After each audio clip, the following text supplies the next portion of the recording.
আমার এখানে প্রায় 400 ফার্মি মুরগির মতো আছে। সো 350-400 এরকম হবে। আমি 800 মুরগি উঠাইছিলাম, বাকি 400 মুরগির মতো রাওয়া হয়েছে।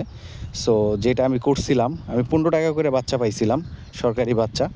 সো আমি যখন এই মুরগিটা উঠাই, আমার এক বড় ভাইয়ের প্লাস বিভিন্ন ধরনের ইউটিউবে ভিডিও দেখা যে ফার্মি মুরগি ডিমের রানী, রাজা, প্রজা, এই সেই দেখা আমি আর লেয়ার না উঠাই এইটা উঠাইছি। সো আমার প্রায় 3 লাখ 3.5 লাখ টাকার উপরে খরচ হয়েছে এই মুরগিটা প্রোডাকশনে আনতে গিয়ে। সো মেইন সমস্যা হয়েছে গিয়ে এখন যে আমার যে বন্ধু হচ্ছে গিয়ে আপনার লেয়ার মুরগি উঠাইছে, ওই বাইক নিয়ে ঘুরতেছে, আর এখন আমি খিচুড়ি খাওয়াইতেছি মুরগিরে খরচ কমানোর জন্য।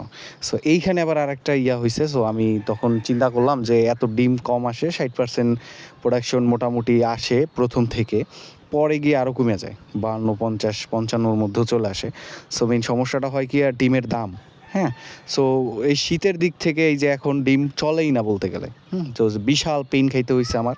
সো এই যে 3 লাখ 3.5 লাখ টাকা খরচ করে আমার মাসে 15,000 টাকা ইনকাম করতে কষ্ট হয়ে যেতেছে। তো চিন্তা করলাম যে কি করা যায়।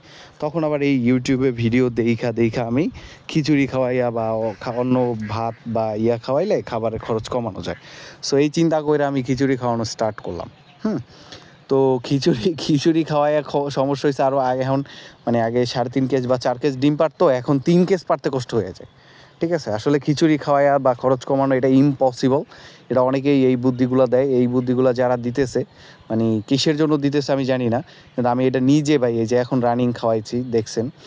এই হচ্ছে আমার দিঘির উপরে এই ফার্মটা ছিল, যে কারণে আমি এখনও বিক্রি করতেছি না। তবে হ্যাঁ, আমি 2-1 দিন মানে 2-1 মাসের মধ্যে বিক্রি করে দিব, এখানে অন্য মুরগি উঠে ফেলবো তখন। এখন আমার খাওয়ান খরচটার কমানোর জন্য মাছের এর জন্যই করতেছে। এই যে দেখেন খিচুড়িতে খাবার মাখায় মাখায় দিতেছি, ঠিক আছে।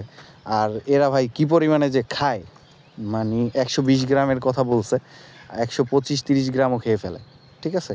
সো আর 60 ডিমের বেলায় নাই, এরপরে ডিম বিক্রি করা আর একটা প্যারা।